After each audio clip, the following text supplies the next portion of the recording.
नीलारुङ्गस्तनयजली सुखमुद्बोध्यकृष्णं पारात्यं संस्कृति शतशरसिद्धमध्यापयन्ति सोच्छिट्टायां शयि निगडितं या बलात्कृत्यन्ते मोदातस्यै नमैतमिदं धियेवास्तु भूयः अन्नवयल உருவையாண்டாள் அரங்கற்கு கண்டு திருப்பாவை பங்கரியம் இந்நிசையால் ஆடிக் கொடுத்தாள் மாமாலை பூமாலை சூடிக் கொடுத்தாளை சென்று சூடிக் கொடுத்த சுடர்கொடியே துன்பாவை பாடி அருளவும் பெருமடையாய் நாடினி வேங்கடவர்க்கென்னை இயற்கை மாற்றம் நான் படவா வண்ணமே நன்று. ஆழ்வார்களிலே ஒரே ஒருத்தி பெண்பிள்ளையாக அவதரித்தவள் கோதா சொல்லப்படுகிற ஆண்டாள். அந்த ஆண்டாளுடைய திருப்பாமையும் சொல்லப்படுகிற இந்த பிரபந்தம் 30 பாசுரங்களை கொண்டது. மற்றொரு பிரபந்தம் நாச்சியார் பெருமொழி அப்படிங்கிறது.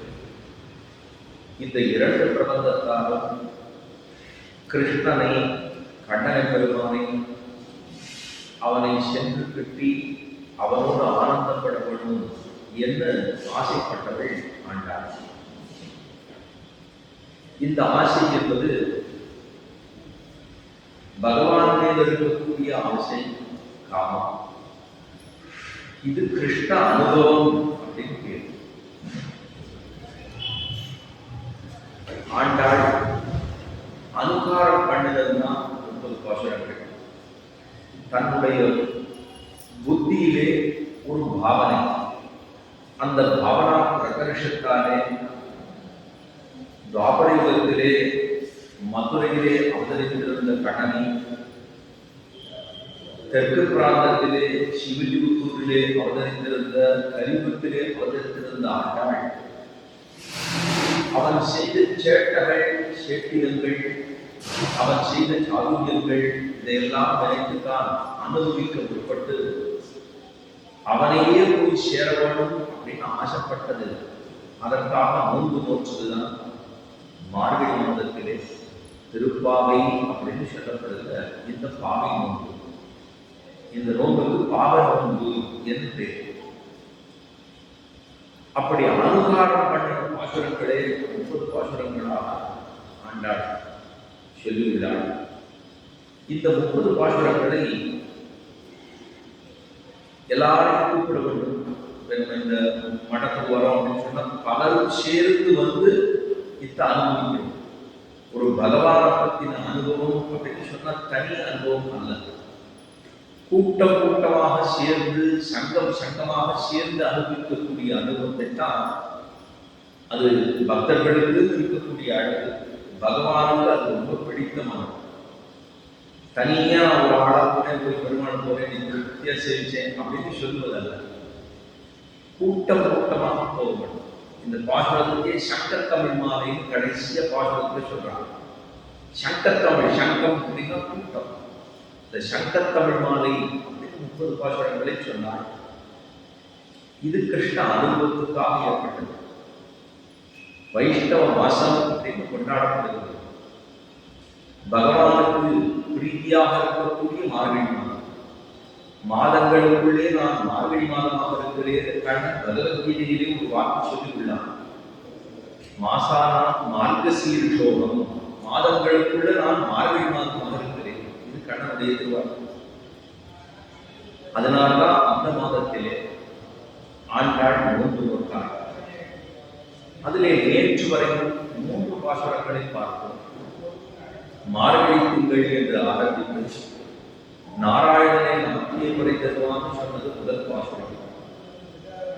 அவனைத்தான் அடைய வேண்டும், அவனிடத்திலே அனுபவத்தில் கொள்ள வேண்டும். இதுதான் நாராயணனை நமக்கே பறை தருவான், கை கட்டத்தை கொடுப்பான் அப்படிங்கிறது. 2வது பாசுரத்தாலே இந்த நோன்பிலே செய்ய வேண்டிய காரியங்கள் என்ன, செய்யக்கூடாத காரியங்கள் என்ன அப்படின்னு 2வது பாசுரத்திலே செய்யும் கிரிசைகள் கேளோ என்று நம்மளை எல்லாம் பார்த்து விழிக்கிறார். நம்மளையெல்லாம் பார்த்தீங்கன்னா இந்த 5 லட்சம் பெண்களை சேர்த்து கூட்டி கொண்டு போகிறார்கள். அவங்க 5 லட்சம் பெண்கள் 5 லட்சம் பெண்களையும் சேர்த்து ஒன்றாக திரட்டி கொண்டு பகவானை போய் எழுப்ப வேண்டும், அவரோடு பேச வேண்டும், ஆனந்தப்பட வேண்டும், கூப்பிட்டு போறதுதான். இப்போ ஒவ்வொரு தரையா கூப்பிடுறான். அந்த கூட்டி கொண்டு செல்வதற்கு முன்னாடி இருக்கக்கூடிய பீடிகா பாவம் தான் இந்த 5 பாஷங்கள். இப்போ அதுக்கு முன்னாடி முன்னுரை அப்படின்னு சொல்லுவது, முன்னுரை வந்து சொல்லுவோம். அதுக்கப்புறம் கருத்து என்னன்னு சொல்லுவோம். கருத்தெல்லாம் சொல்லி முடிச்ச உடனே அதனுடைய முடிவுரைன்னு சொல்லுவோம். அதுக்கப்புறம் வந்திருந்தவர்களுக்கு என்னென்ன பாராட்டும், நன்றி அப்படின்னு நன்றி உரை சொல்லுவோம். இதுதான் பொதுவாக நடக்கும். அதே போலதான் இந்த 5 பாசுரங்களாலே ஒரு முன்னுரையை வைக்கிறார். இந்த நோன்புனா என்ன, இந்த நோன்புக்கு என்ன பண்ணணும், என்ன பண்ணக்கூடாது, எதற்காக பண்ணுவோம் அப்படிங்கிறதெல்லாம் இந்த முதல் 5 பாசுரங்களிலே சொல்லி, அப்புறம் 6வது பாசுரத்திலிருந்து தொடங்கி 15வது பாசுரம் வரைக்கும் 10 வீட்டு பெண் குழந்தைகளை போய் எழுப்புறாங்க.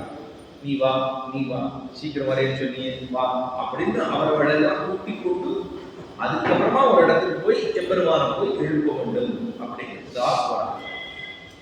அப்படி இருக்கக்கூடிய கிரமத்திலே 3வது பாசுரத்திலே நோன்புக்கு என்ன பலன் அப்படின்னு சொல்றது நேற்று பார்க்கலாம். நீங்காத செல்வம் நிறைந்து அப்படின்னா பகவானுடைய கட்டாட்ச வழியாக ஏற்படக்கூடியதாக பெருமானுடைய கண்ணு பட்டு சொன்னா நமக்கு செல்வங்கள் எல்லாம் நிறைகிறது. பகவானுடைய பிரீத்தி, அந்த பிரீத்தி அதனாலே நமக்கு செல்வங்கள் எல்லாம் நிறைந்து கொண்டது அப்படின்னு சொல்லி முடிச்சது நேற்று வரை. இன்றைய பாசுரம் 4வது பாசுரம். நம்ம ஒவ்வொருத்தருக்கும் ஒரு சொரூபம். சொரூபம்னா ஜீவாத்மாவுடைய சொரூபம் என்ன? நம்ம எல்லாரும் ஜீவாத்மா, பகவான் பரமாத்மா அப்படின்னு சொல்றோம். அப்ப நம்ம இந்த ஜீவாத்மாவுக்கு இருக்கக்கூடிய கடமைகள் என்ன, சொரூபங்கள் என்ன அப்படிங்கிறத உணர்ந்து பலரும் வந்து ஒரு நல்ல விஷயம்னு பண்ணா அதுக்கு கூட இருந்து ஒத்தாசை பண்ண வேண்டும் இல்லையோ, அப்படி ஒத்தாசை பண்ண வேண்டும் அப்படின்னு நினைத்ததான வருண பகவான். அந்த வருண பகவானுக்கு அது தோற்று. ஏன்னா இந்த ஆண்டாள் சின்ன குழந்தை, இவோ எல்லாரையும் கூட்டி கொண்டு பாவை நோன்பு நோக்கிறாள். அந்த பாவை நோன்புக்கு நம்மால ஆன கைங்கரியத்தை பண்ண வேண்டும், கிஞ்சிக்காரம் பண்ண வேண்டும் அப்படின்னா ஒத்தாசை பண்ணணும். இவர்கள் ஒரு நல்ல காரியம் பண்றாங்க அப்படின்னா அந்த நல்ல காரியத்துக்கு நம்மால் செய்யப்பட்ட உதவி என்ன? எப்படி ராமன் பாலம் கட்டுகிறது, அதாவது லங்கப்படத்துக்கு இங்கேருந்து பாலம் கட்டுறது சின்ன அணில், அது என்ன பண்ண முடியும்? அந்த அணில் தூண்டு. அது என்ன பண்ணுதுன்னா தான் ராமனுக்கு உதவி செய்கிறோம் என்று நினைத்துக் கொண்டு ஜலத்துல போய் விழும். விழுந்த உடனே அப்புறம் நேரம் மண்ணில் வந்து விழும், விழுத்துட்டு திருப்பி போகும். இப்படி பண்ணிட்டே இருக்கும். அது பாலத்திற்காக.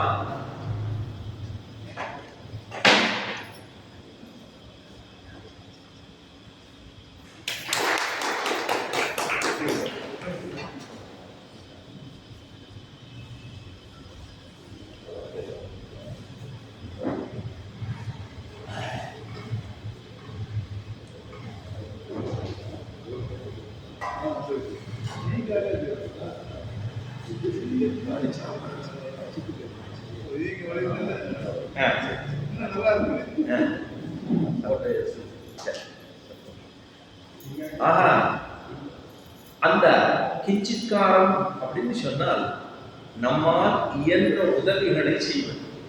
இந்த அணில் அந்த பண்ணி சலவிலா அணிலம் போலே அப்படின்னு தொண்டரடிக்கூடியாழ்வார் நம்முடைய திருமாதையிலே சொல்றாங்க.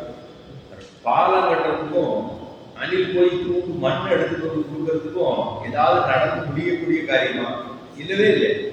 ஆனா அதுக்கும் ஒரு ஆசை, ராம கைங்கரியத்திலே நாம் நம்மை ஈடுபடுத்திக் கொள்ள வேண்டும் அப்படிங்கிற ஆசை. அதனாலதான் அது பண்ணிட்டு.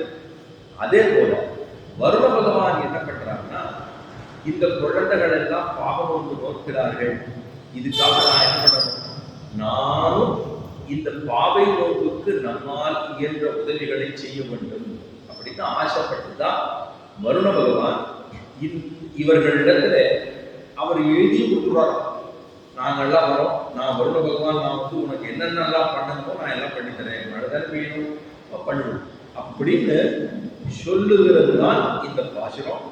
அது தானா வர வந்து முன்வந்து சொல்லுகிறார். ஒரு நல்ல காரியம்னா தானா முன்வந்து சொல்லணும். அதைத்தான் வருண பகவான் பண்ணுகிறார். அவரை பிரார்த்தித்தபடியாக இருக்கக்கூடிய பாசுரம் தான் இந்த பாசுரம். ஆழி மழைக்கண்ணா ஒன்று நீ கைகரவே ஆழ்வுக்கு முகர்ந்து கொடு ஆர்த்தேவி ஊழி முதல்வன் குருவம் போல் மெய்கருத்து வாழியந்தோருடைய பத்மநாபன் கையில் ஆழிபோல் நீங்கி வலம்புரி போல் நின்றதெடுத்து தாழாதே சாரணமுதைத்த சரமழை போல் வாழ உலகினில் பெய்திடாய் நாங்களும் மாறுகிறான மகிழ்ந்து ஏதோ ரம்பாவாய் அப்படின்னு சொன்னது 4வது பாசுரம். இப்போ இதுக்கு ஒரு முக்கியமான திருஷ்டாந்தத்தை சொல்லுகிறார்கள். ஏன்னா தானா முன் வந்து கைங்கரியம் பண்றேன்னு சொல்லிருக்காரோ, அதுக்கு ஒரு திருஷ்டாந்தம் சொல்லுகிறார்கள். நான்முகம் திருவந்தாதின்னு ஒரு பிரபந்தம் திருவழி ஆழ்வார். ஆழ்வார்கள்ல 4வதாக அவதரித்த ஆழ்வார் திருவழி ஆழ்வார்.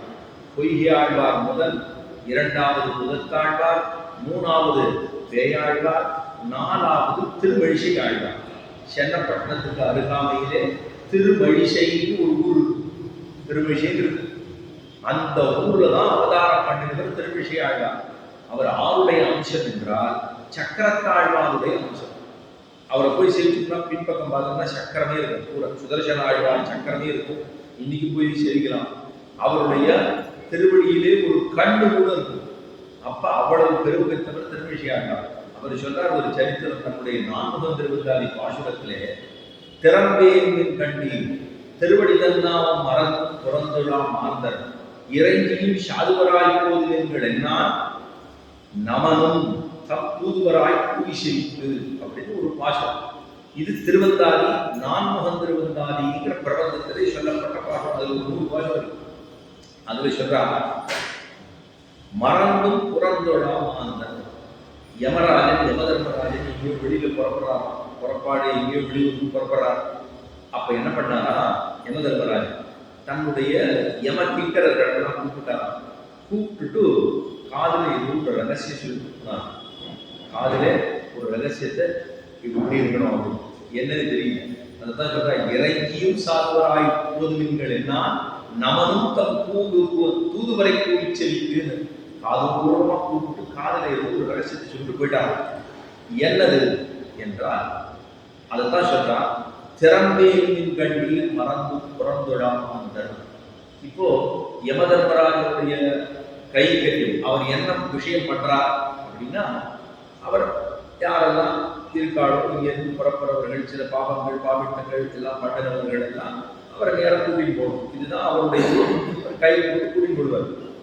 இப்ப இது நடக்கும்.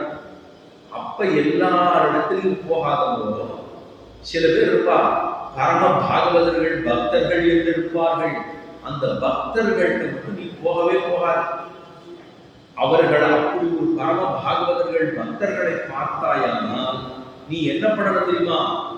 அங்க போய் கையில் எடுத்துருந்தாலும் போகக்கூடாது. அவளா ஒருவேளை அவன் இந்த லோகத்திலேருந்து புறப்பட்டு போறான்னு வச்சுக்கோ. அப்ப அங்க போய் நிற்காதே.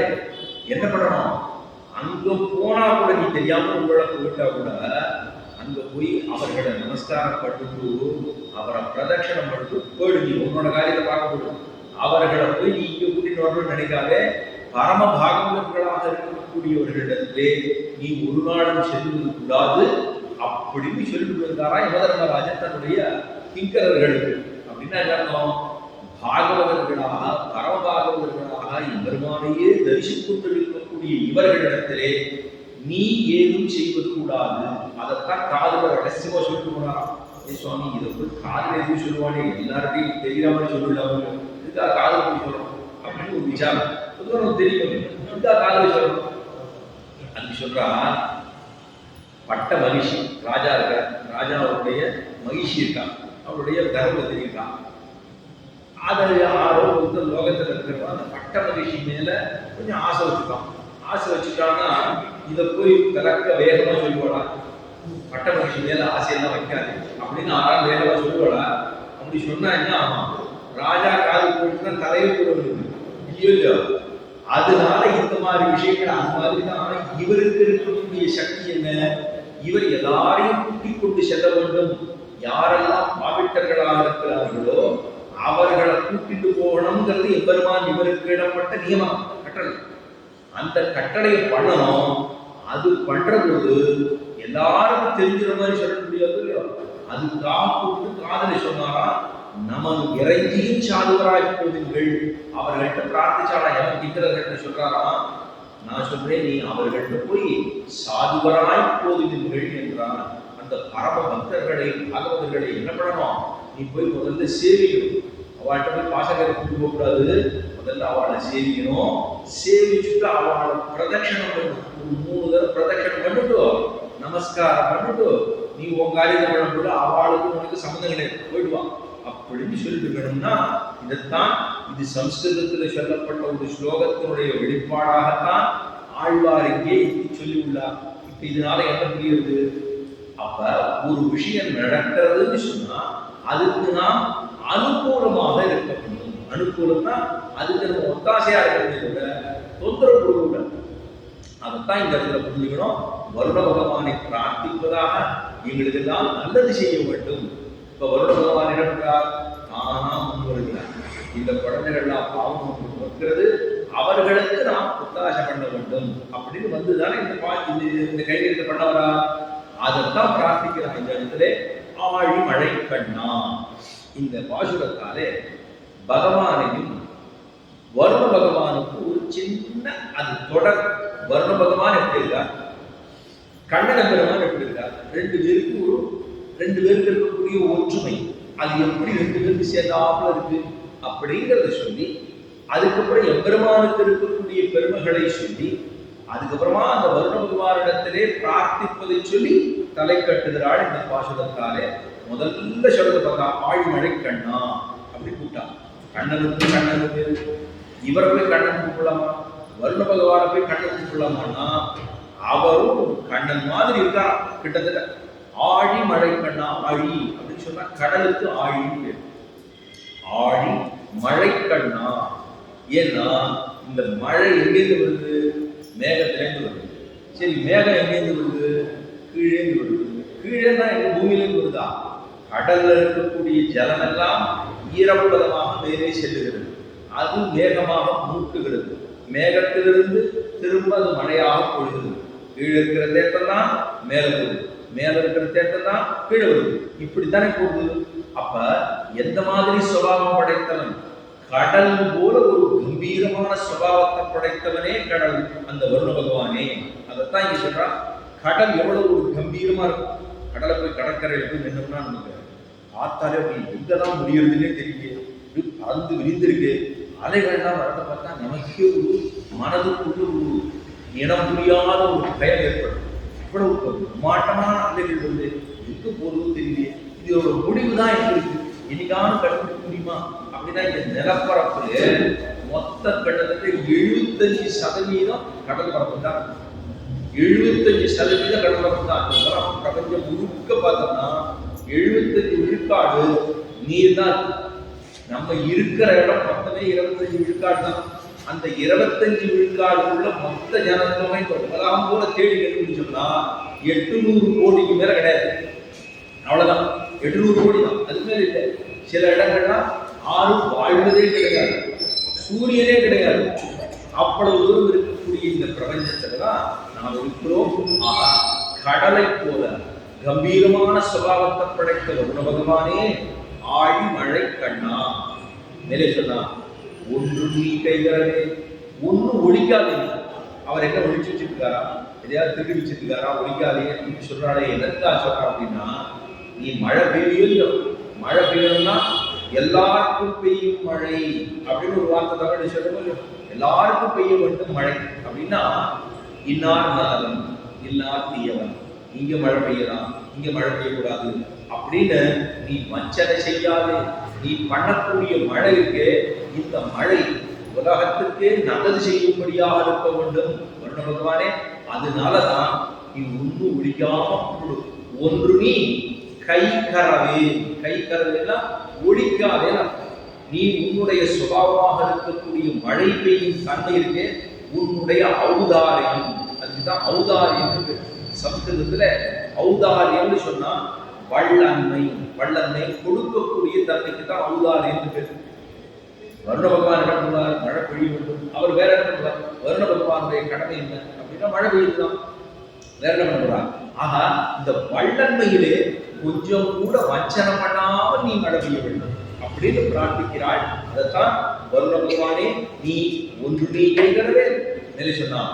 ஆழி உள்புக்கு, ஆழின கடல் சொன்ன ஆழி உள்புக்கு முகர்ந்து கொடு ஆழ்த்தேவி, அந்த கடலுக்குள்ள நீ போகணும். ஏன்னா அந்த ஜலமானது கடல்ல எழுதுறது.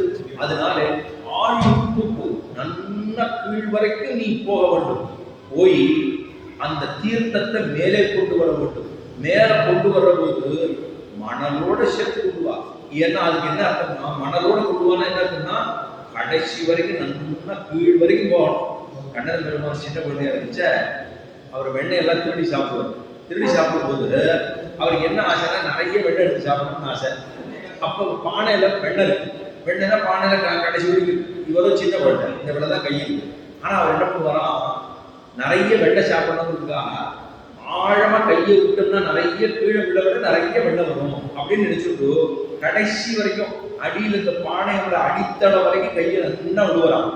விட்டு அப்படி அள்ளி எடுத்துட்டு வரும்போது பாதி வெண்ணையை அதுக்குள்ள விழுந்துட்டான். ஏன்னா உரி போட்டு கட்டி வச்சுருக்கானா இல்லையா, இந்த உரி போட்டு நாலு பக்கம் போட்டா கண்ணன் எது திருடி சாப்பிடுறான் அப்படின்றது 8 திரியா போட்டான். இந்த உரி போடுறதைய 4ஆ போடுவா, இப்படி போடுவா. இல்லைன்னா இதுக்கு 4 குறுக்க போடுவா. ஏன்னா கை விடக்கூடாதான். அதுக்காக அவன் யசோதை என்ன பண்ணுவான், குறுக்க வேற 4 கயிறு 8 கயிறா உரியுமா அதுக்குள்ள போட்டா அதுக்குள்ளேயும் கையை விட்டு இவர் எடுத்தா உள்ளளவும் கை நீட்டி நல்லா கீழ் வரைக்கும் எடுத்து மேல கொண்டு வந்தா அந்த உரியில எல்லாம் வெண்ணெய் போய் மாட்டிட்டு வெளியே எடுத்து போயிடும். சில பேர் ரொம்ப சாப்பிட்றதுக்கு என்ன பண்ணுவாங்க, கோவில் எல்லாம் பிரசாதம் வாங்குறேன்னு தூணுக்கு நடுவில் போய் கை விடுவான். கையை விட்டு கையை 2 கை விட்டுவான். விட்டுட்டு பிரசாதம் நிறைய 2 கையில கொடுப்பா அப்படின்னு 2 கையில கொடுத்து இப்படி கொடுத்து வாங்கிட்டா இங்க வந்தது எடுத்தாங்க. எடுத்த பாதி கீழ் இப்ப போட்டுத்தாரு ஆசை, அவ்வளவு ஆசை பிரசாதம் சாப்பிடும், பகவத் பிரசாதம் சாப்பிட வேண்டியதான். ஆஹா, அந்த மாதிரி இந்த உள்ள அதாவது ஆழியுப்புக்கு முகரத்து கொடு ஆத்தேவி, மண்ணையும் சேர்த்து எடுத்து கொண்டு வந்து தீர்த்தத்தை மேல கொண்டு வாங்கி அது வேகமாக மாற வேண்டும். ஆழியுப்புக்கு முகர்ந்து கொடு ஆர்த்து ஏரி, கீழ் வரைக்கும் போய் எடுத்துட்டு வந்து ஆர்த்து ஏரி அப்படின்னு ஒரு விஷயத்தை சொன்னாங்க.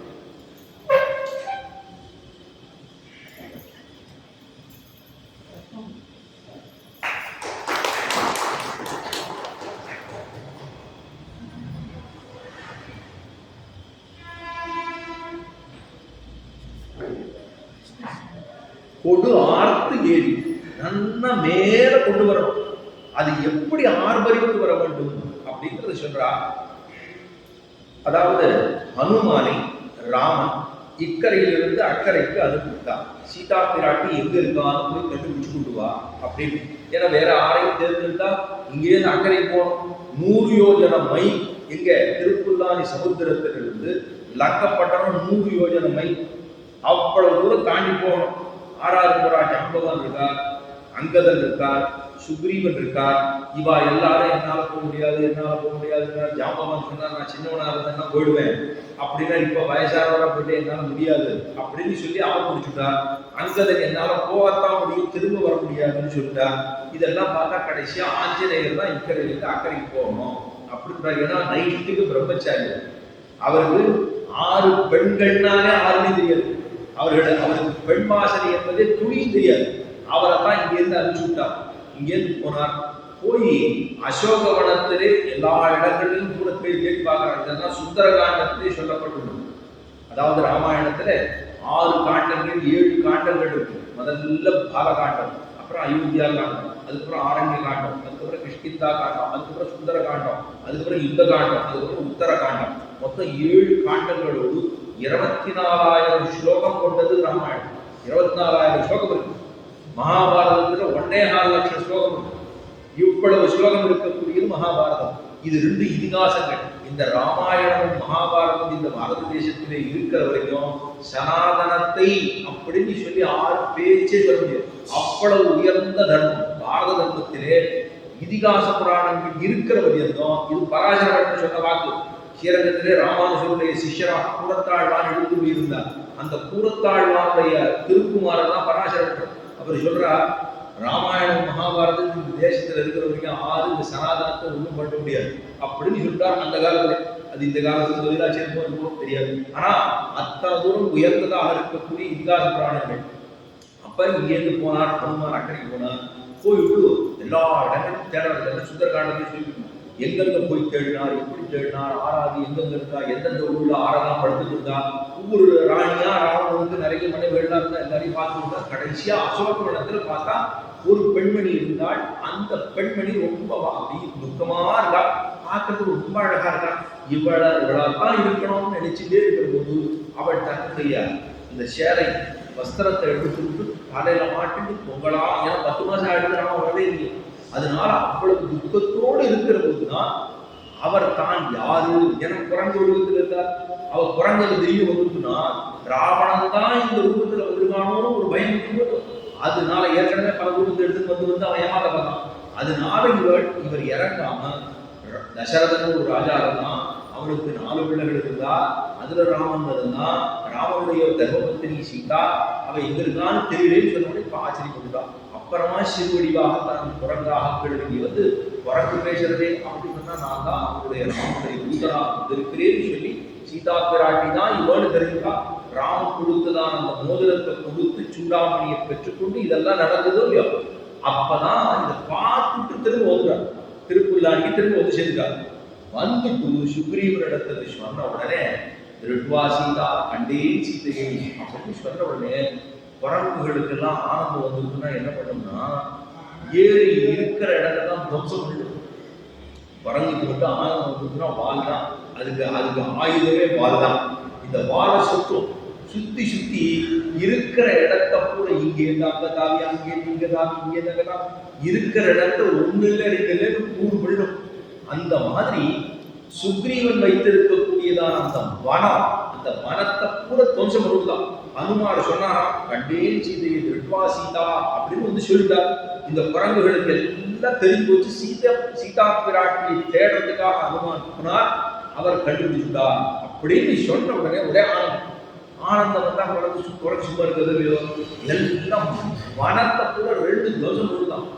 அந்த மாதிரி ஆர்த்து அதைத்தான் சொன்னா ஆழிவுக்கு தீர்த்தத்தை கொண்டு வந்து வளர்ந்து ஆழிவுக்கு முகர்ந்து கொண்டு ஆர்த்து ஏறி அப்படின்னா அத்தனை தூரம் ஆர்வரித்து கொண்டு ஏறி வர வேண்டும். ஏரி அப்படிங்கிற ஒரு இடம் சொல்றா. இராமணம் ஊட்டுவாரை போலே, இராமணம் ஊட்டுவாரை ஒரு மடம் இருக்கு. இந்த மடத்துல வரவாளுக்கு போறவாளுக்கு அப்படி இங்க இந்த மடத்துல சேர்வாளுக்கு வரவாளுக்கு தங்குறவாளுக்கு அவளுக்கு சாப்பாடு கொடுத்து இருக்கிறதுக்கு இடம் கொடுத்து சன்னியாசிகள் வருவா. அவர்களுக்கு ஏன்னா வேற ஒன்றும் கிடையாது. அங்க வந்து இங்க வந்துதான் சாப்பிடுவார்கள். அப்ப அவர்கள் சாப்பிடுகிற பொழுது இன்னார் கொடுத்தார்கிற முகம் தெரியாம ஒரு காரியத்தை பண்ணணும். ஒரு தர்ம காரியம் பண்ணணும்னா முகமே தெரியக்கூடாது. இந்த கை இந்த கையில கொடுத்தா இந்த கை தெரியக்கூடாது. சொல்லலையோ முகமே தெரியக்கூடாது. இன்னார் கொடுத்தாலும் தெரியக்கூடாது. அத்தனை தூரம் தர்ம சிந்தனை இருக்கணுமா. அது மாதிரி நீ மழை பொழிய வேண்டும். அதைத்தான் இங்க சொல்றா. ஆழிமழை கண்ணா ஒன்று நீ கைகரவே ஆழிமுடு ஆற்று ஏறி. ஏன்னா ஒரு தாயார் இருந்தா அவருக்கு ஒரு பிள்ளை. அந்த பிள்ளை கொஞ்சம் தாயார்கிட்ட ஏதோ சகை போட்டு வெளியில போட்டா அவனுக்கு ராத்திரி 7 மணி ஆனா பசிக்காரருக்கு சாப்பிடணும். அவனுக்கு சாப்பாடு இன்னும் போகணும். இவனும் கோச்சின்னு போயிட்டான். அதுக்கப்புறம் ராத்திரி தப்புறம் வந்துருவான்னு அந்த தாயாருக்கு தெரியும். அவன் என்ன பண்ணிச்சிருந்தா மட்டத்துல பிரசாதம் கொடுத்து எல்லாம் குழம்பு சாதம், தயிர் சாதம், புளியோதரை எல்லாம் கொடுத்து வச்சுட்டாங்க. அந்த மட்டத்தினுடைய முதலாளிகிட்ட சொல்றா, என் பிள்ளை வருவான் 7 மணிக்கெல்லாம் வந்துருவான், அவனுக்கு பசி தாங்க முடியாது வந்துருவான், என்னிட்ட ஏதோ கோச்சின்னு போயிட்டான், திருப்பி வந்துருவான். ஆனா அவன் வந்ததுக்கு அப்புறம் இந்த பிரசாதத்தெல்லாம் நீ கொடுத்துதான் கொடுக்கணும் அப்படின்னு சொல்லுவோம். நான் கொடுத்தேன்னு சொன்னா திரும்ப சாப்பிட மாட்டான். அதனால நீ கொடுத்ததாக இந்த பிரசாதத்தை கொடுத்துருன்னு சொன்ன மாதிரி முகர்ந்து கொண்டு ஆர்த்து ஏறி நீதான் மழை கொடுக்கிறோம், மழைக்கு என்ன நம்ம ஏதாவது பண்ணணும் அப்படின்னா ஆய்வழைக்கண்ணா முன்னீகைகள் ஆய்வுக்கு முகந்து கொடு ஆர்த்தி முகம் தெரியாமல் ஒத்தாசை செய்வாமரை போலே முகம் தெரியாமல் உதவி செய்வர்களை போலே நீயும் இந்த உலகத்திற்காக மழை பெய்ய வேணும். கடல்லே தீர்த்தத்தை மேலே கொண்டு இந்த மாதிரி நீ ஆர்த்தி இதெல்லாம் சொல்லிருக்கா. இப்பதான் கண்ணனுக்கும் இந்த மழைக்கண்ணன் வருண பகவானுக்கும் இருக்கக்கூடிய சாமியத்தை தெரிந்து சொல்ல போறா. ஊழி முதல்வன் உருவம் போல் மெய்வருக்கு. ஊழி முதல்வன் முதல்ல ஆழினா, அதுக்கப்புறம் இப்போ ஊழின்னு சொல்லிருக்கான். ஊழின்னா எத்தனை காலமா இந்த உலகம் இருக்கு, எத்தனை காலமா இந்த உலகம் இங்க நம்ம இந்த எல்லா இடத்துலையும் இருக்கு அந்த உலகம் எவ்வளவு காலமா இருக்கு அப்படின்னா ஒரு கணக்கு சொல்றான். தனியா ஒரு கணக்கு. 4 யுகம் இருக்கு. கிருதயுகம், திரேதாயுகம், துவாபரயுகம், கலியுகம். இது 4வது யுகம், கடைசி யுகம். ஒவ்வொரு யுகத்துக்கும் ஒரு காலகட்டம் உண்டு. கிருதயுகம் அப்படின்னு சொன்னா இந்த இந்த கலியுகத்துக்கு மொத்த வருஷ காலம். இப்ப நம்ம ஒவ்வொருத்தரும் ஒரு மனுஷன் இருக்கும். இந்த மனுஷனுக்கு என்ன சொல்லுவா? சதாயுகி புருஷா அப்படின்னா 100 வருஷ காலம். ஏன்னா வேத சொல்லுது 100 வருஷ காலம் அப்படின்னு சொல்லுவாங்க ஒரு மனுஷனுக்கும். ஆனா எல்லாரும் 100 வயசுலாம் இருக்கிறது இல்லை. அப்ப 100 வருஷ காலம் ஒரு மனுஷனுக்கு சொல்லப்படுறதுன்னா இந்த கலியுகத்தினுடைய காலம் எவ்வளவு பார்த்தா மொத்தம் 4,32,000 வருஷம் இந்த கலியுகத்தினுடைய காலம். 4,32,000. இவ்வளவு வருஷ காலத்துல நம்ம இப்ப எவ்வளவு இருக்கும் முடிஞ்சிருக்கு? 5,126 வருஷம் பூர்த்தி ஆயிருக்கு. அவ்வளவுதான் முடிஞ்சிருக்கு. இன்னும் 4,27,000 வருஷம் சொச்சம் பாக்கி இருக்கு. இவ்வளவு முடிஞ்சு அதுக்கப்புறம் தான் இது இது இந்த 4,32,000 முடிஞ்சதுன்னா என்ன கணக்கு வருதுன்னா மொத்தம் 40,20,000 வருஷம் வரும். ஏன்னா 4,32,000 வருஷம். இதை 2ஆல பிரிக்கினா துவாபர யுகத்தினுடைய காலம் 8,64,000 வருஷம். கண்ணன் வாழ்ந்த காலம்னா 8,64,000 வருஷம். இதை 3ஆல பிரிக்கணும்னா ராமன் வாழ்ந்த காலம், அது திரேதாயுகம். இதை 4ஆல பிரிக்கணும்னா கிருதயுகம். மத்ஸ்யாவதாரம், கூர்மாவதாரம், பராவதாரம், நிருசிம்மாவதாரம், வாமனாவதாரம், பாரத பரமாவதாரம். இந்த 5 அவதாரங்கள் நடந்தது முதல்ல யுகத்துல, கிருதயுகத்துல. ஆஹா 4,32,000 வருஷத்தை இதை 2ஆல பிரிக்கினா துவாபரம், 3ஆல பிரிக்கினா திரேதாயுகம், 4ஆல பிரிக்கினா கிருதயுகம். இது 3ஐயும் சேர்த்தோம்னா 43,20,000 வருஷம் மொத்தம் வரும். ஒரு சதுர்யுகம். ஒரு சதுர்யுகம் 4 யுகங்கள் கொண்டது 43,20,000 வருஷம். இது நமக்கு 24 மணி நேரம் கணக்கு ஒரு நாளைக்கு. பிரம்மாவுக்கு கணக்கு 43,20,000 வருஷம். ஒரு பகல் பொழுது மட்டும் 12 மணி நேரம் அவருக்கு தான் 43,20,000 வருஷம். இதே போல 43,20,000 வருஷம் முடிஞ்சா 24 மணி நேரம் அவருக்கு 24/7 அப்பதான் முடியும் அவருக்கு. இதை போல 1000 வருஷம் தேவமான வருஷம். அதை 100ஆல பிரிக்கினா அவரோட ஆயுஷம். இவ்வளவு வருஷம் பிரம்மா இருப்பார். இதுதான் இதுக்கப்புறம் முடிஞ்சதுக்கு அப்புறம் தான் இந்த உலகம் அழியும். இந்த உலகம் அழிகிற போதுன்னு சொன்னா அப்பதான் சொல்றான் சகலோபலட்சித பதார்த்தங்களுக்கும் காரணபூதனாக இருக்கக்கூடியவனே ஊழி முதல்வன். அதைத்தான் சொல்றான். ஊழி முதல்வன் ஆறு? எம்பெருமானை சர்வேஸ்வரனாக இருக்கக்கூடிய அண்ணன் எம்பெருமான், அவனே சிவன் நாராயணனே தான் ஜகத்காரண பூதனாக இருக்கக்கூடியவனே ஊழி முதல்வன். அவனை சொல்றா ஊழி முதல்வன் தான் சகல பதார்த்தங்களுக்கும் காரணபூதனானவனே. சகல பதார்த்தங்களுக்கும். அர்ஜுனன் கேட்டான், அதாவது பகவத்கீதையிலே, கண்ணா நீ ஏதோ எப்ப பார்த்தாலும் நான் தான் பெரியவன் சொல்லிட்டே இருக்கே, நீ தான் பெரியவன், நான் எப்படி தெரிஞ்சுட்டேன் அப்படின்னா அப்பதான் விஸ்வரூப தரிசனம் எடுத்து காட்டினதுதான் அங்க இருக்கு. இந்த உலகத்துல இருக்கக்கூடிய அண்டசராசரங்கள் அத்தனையும் தன்னுடைய திருமேனியில அவரிடத்துல காமிச்சான். இந்த சாதாரண கண்ணால உன்னால பார்க்க முடியாது, இதுக்காக நான் உனக்கு திவ்யமான கண்களை கொடுக்கிறேன்னு சொல்லி திவ்யமான கண்களை கொடுத்துதான் அதுக்கப்புறம் அந்த சேலை சாதிச்சார். அதுதான் விஸ்வரூபம்னு பேரு. காத்தால போய் பெருமாள் போய் சேர்க்கணும். இந்த பசுவை கூட்டிட்டு போவா, பெருமாள் சன்னதிக்கு முன்னாடி நிறுத்தி அந்த பசுவை கொண்டு பசுவனுடைய பின்பாகத்துலதான் 33 கோடி தேவர்கள் இருக்காங்கிறது அது சொல்லப்பட்டது. அதனால்தான் அவர்களுக்கு தரிசனம் முதல்ல கொடுக்கிறார் பெருமாள். தர நீக்கின உடனே பசுமாட்டனுடைய பின்பக்கத்தில் தான் பெருமாள் முதல்ல சேவை கொடுக்கிறார். அதுக்கப்புறம் நம்ம சேர்க்கிறோம். அதுதான் விஸ்வரூப தரிசனம் என்று பேர். 11வது அத்தியாயத்திலே கண்ணன் பெருமாள் சொல்லி போனது பகவத்கீதையிலே. ஊழி முதல்வன் என்று சொன்னால் சகலோபலட்சித பதார்த்தங்களுக்கும் காரணபூதனாக இருக்கக்கூடியவனே பெருமானே, ஜகத்காரணபூதனாக இருக்கக்கூடியவனே பெருமானே, நீதான் ஊழி முதல்வன் உருவம் போல். அவன் எப்படி இருக்கான்? கருப்பரா. அந்த கருப்பு போல மழை மேகமா இருக்கிறது, மேகம் கருப்பா இருக்கு. ஊழி முதல்வன் உருவம் போல் மெய் கருத்து. உன்னுடைய உடம்பும் கருத்து கருத்து இருக்கணும். ஏன் கருத்து இருக்கு சொல்லுவோம்? சில மேகங்களை பார்த்தோம்னா சொல்லுவோம், இது வெளுத்த மயமா இருக்கு, மழையெல்லாம் பெய்யாது அப்படின்னு சொல்லுவோமா இல்லையா? வெளுப்பா இருக்கு அப்படின்னா இதெல்லாம் சும்மா மழையை வரணும் இல்லை, சும்மா மேகமா கூடி இருக்கு, மழை அப்படி சொல்லுவோம். மேகம் கருத்து இருந்தாதான் நல்லா அப்படி இருந்துட்டே வருது, அப்புறம் மழை பொழியும், அடிச்சு வெளுத்து வாங்கும் அப்படி சொல்லும்போது அந்த மாதிரி நீயும் கருக்கணும். ஏன்னா பகவான் எல்லாவற்றையும் கருத்துக்கு, அந்த பகவானை போல நீ கருத்து நல்லா மேகத்தை திரட்டி கொண்டு வர வேண்டும். கீழே கடல்ல இருக்கக்கூடிய தீர்த்தத்தை பூரா நம்ம மேல எடுத்துட்டு வரணும். எடுத்துட்டு நீ மழையாக புரிய வேண்டும். இதுல ஒரு வித்தியாசம்னா, ஊழி முதல்வன் உருவம் போல் மெய் கருத்துன்னா, இந்த உலகம் எல்லாம் படைப்பதற்கு முன்பு படைத்ததற்கு பின்பு ரெண்டா வச்சுக்கலாம். உலகத்தை படைக்கிறதுக்கு முன்னாடி பெருமாள் எப்படி பாப்பாராம்? ஐயோ பாவம் அப்படி பாப்பாராம். நம்ம எல்லாரும், ஏன்னா எல்லா உலகமும் பெருமாளுடைய உள்ளுக்குள்ள இருக்கு. அது உள்ளுக்குள்ள இருக்குன்னா, இந்த உள்ளுக்குள்ள இருக்கக்கூடிய அத்தனை ஜீவாத்மாக்களை, அதைத்தான் கீழே சொன்னேன், சகலோப லட்சித பதார்த்தங்கள் அப்படி சொன்னேன்.